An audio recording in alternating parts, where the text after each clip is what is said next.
Hey Covenant, my name is Pastor Griffey, the Associate Director of Discipleship, and this is Wednesday Rewind.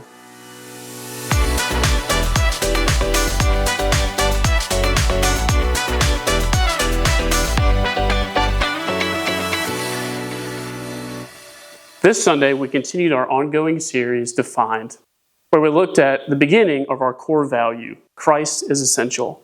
Now, the past 2 weeks, we've looked at igniting faith and changing lives. And when we talked in Changing Lives a little bit about the experiences of Paul and Christ kind of calling him into salvation, we looked at the woman at the well. We looked at Zacchaeus. This week, we look particularly at Nicodemus. Now, we don't know the end of Nicodemus' story, but we do know that he has this encounter with Jesus. What's really telling is that he is familiar with who Jesus is. We see that he comes in the middle of the night. See, he's afraid. He's a Pharisee. And he wants to hide from the rest of his compatriots, or the people that he works with, the Pharisees. And in this exchange, Jesus kind of spells out the gospel to him. John 3:16, very popular verse. Pastor Darren talked about that. We're all really familiar with that verse. But what's really interesting is that Jesus has to explain this to a Pharisee. A Pharisee who should know better. Someone who's studied the law their entire life.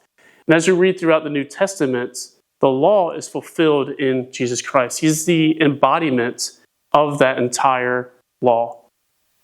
And so we see that Jesus, somewhat sarcastically or biting, kind of goes at Nicodemus and says, you don't understand this? You, a teacher of the law? I think it's really awesome because we see throughout the New Testament Jesus being very soft or generous. We see the woman at the well. He's not overly biting with her.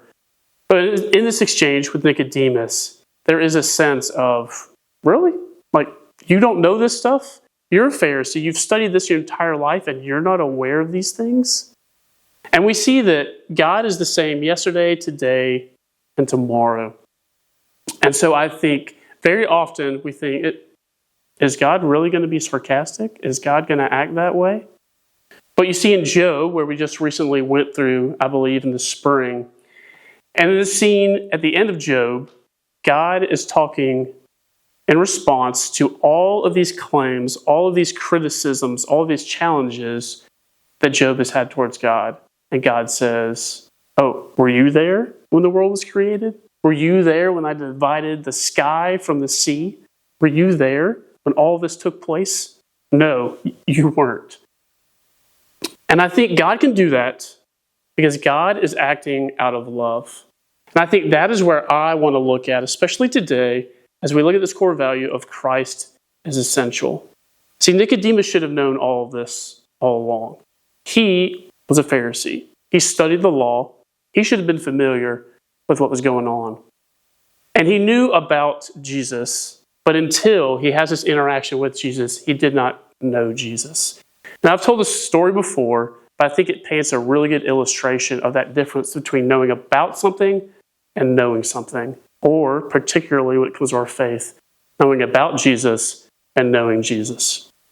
My buddy's a big Clemson Tigers fan, has been his entire life. His dad went there, so he's a legacy, loves, bleeds orange, all of the above. So he's in a restaurant in Anderson, which is where we're from, and he runs into the family of Trevor Lawrence. Trevor Lawrence is there with his girlfriend at the time, and they're having lunch, and his aunt that my buddy Graham is with says, oh, go over there, talk to Trevor. Now, my buddy has no idea who Trevor is. He knows about Trevor. He can tell you all the stats. He can tell you that he won 2 national championships, or one, I don't know, I'm not a Clemson fan. But he won a national championship at Clemson. But Trevor Lawrence has no idea who my buddy Graham is. He could not pick him out of a lineup. See, my buddy knows about Trevor Lawrence. He does not know Trevor Lawrence. Nicodemus knows about Jesus. He knows him in the sense that he's come and had a conversation with him. He knows where to find him, where he comes to him in darkness. And he studied the scriptures, so he knows about Jesus, but he doesn't have a personal relationship with Jesus.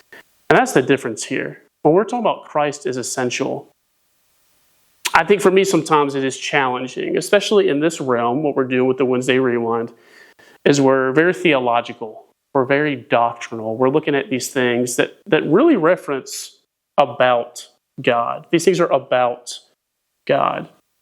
But none of this stuff matters if it does not impact our life.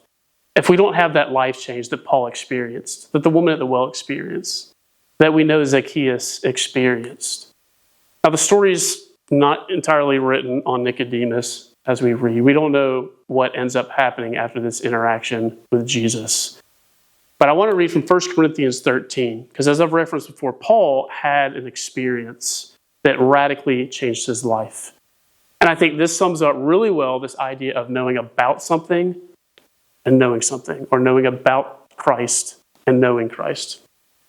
This is the love chapter in 1 Corinthians, and it's chapter 13. And I'm just going to read verses 1 through 3. If I speak in the tongues of men or of angels, but do not have love, I am only a resounding gong or a clanging cymbal. If I have the gift of prophecy and can fathom all mysteries and all knowledge, and if I have a faith that can move mountains, but do not have love, I am nothing. If I give all I possess to the poor and give over my body to hardship that I may boast, but do not have love, I gain nothing.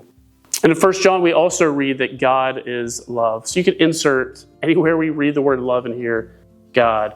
If I speak in the tongues of men or of angels, but do not have God, I am only a resounding gong or a clanging cymbal, and then so on. So I love that we get together, that we can think theologically, that we look at the doctrine, that we can talk about our core values. But if that does not translate to changing your life, for you to have an encounter with the risen Savior, Jesus Christ, it means nothing. And that's what we read here in 1 Corinthians 13. Paul had that encounter, which is why he's so passionate about telling others about Jesus, about telling them how transformational it can be. We want you to have that experience as well. If you ever need to talk to one of us at the church, or you want some questions answered, please feel free to contact us. That is why we're here. That is why we do what we do. Join us this upcoming week as we look at our second core value, worship is necessary.